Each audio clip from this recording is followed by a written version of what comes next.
In this video, we'll go over the details of the TPC Photo Filename Format. When you add a photo to a point or traverse, the file is always copied to the folder that your survey is in.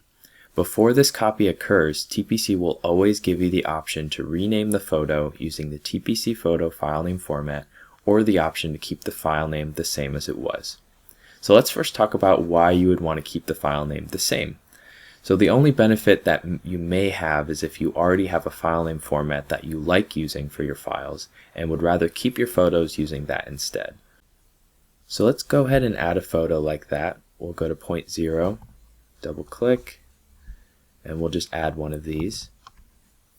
And we'll keep the photo's file name the same. So we'll say no.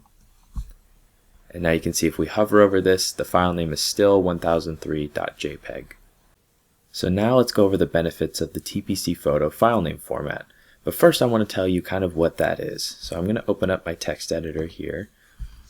So if we add a photo to a traverse and we use the TPC Photo Filename Format, the traverse photo format will always start with traverse underscore, and then it will be the traverse name, whatever that is, and the survey name, whatever that is. So let's say I go to my traverses and I add a photo to deed. So this is currently named traverse.png and it's not in my survey folder. So I'm going to double click this and it says the photo will be copied to the surveys folder, and I'm going to click yes to use TPC's photo file name format. So I'll select yes. And now you can see, I'll open this. At the top, it's always traverse underscore, the traverse name, which we can see is deed TL2201, underscore the survey name, which you can see up here is 2017-101. And then it ends with the file extension it already has. So now let's look at TPC's format for points. So I'm going to bring up my text editor again. And here the point photo format starts with whatever the point label is, followed by an underscore, followed by the survey name with whatever extension that photo has. So let's add a photo to a point, and we'll choose 1004 because we know that we had named this intentionally so that we knew what it belonged to. So I'll double click and I'll click yes. And now we can see by hovering that we have the point label 1004 underscore the survey name, which you can see here at the top is 2017-101. And we can see that if we open it as well. 1004 underscore the survey name. So if you do not have your own photo file name format, we recommend using ours. And here are some of the benefits.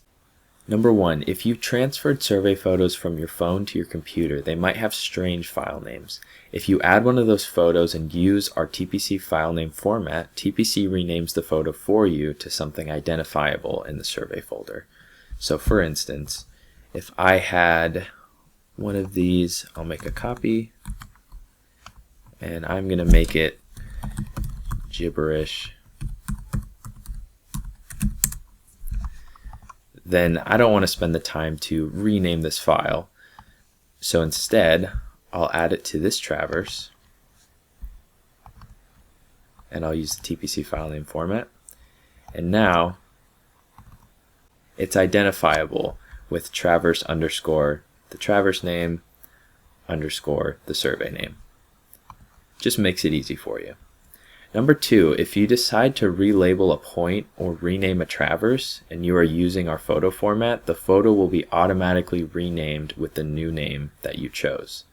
Number three, if you decide to do a save as on your survey, all photos will be copied over no matter what format you use. But if you're using the TPC Photo Filename Format, TPC will detect if the survey name is different and rename the photos to include the new survey name. So these are some of the benefits of using our TPC Photo Filename Format. I hope this video was helpful, and thanks for watching.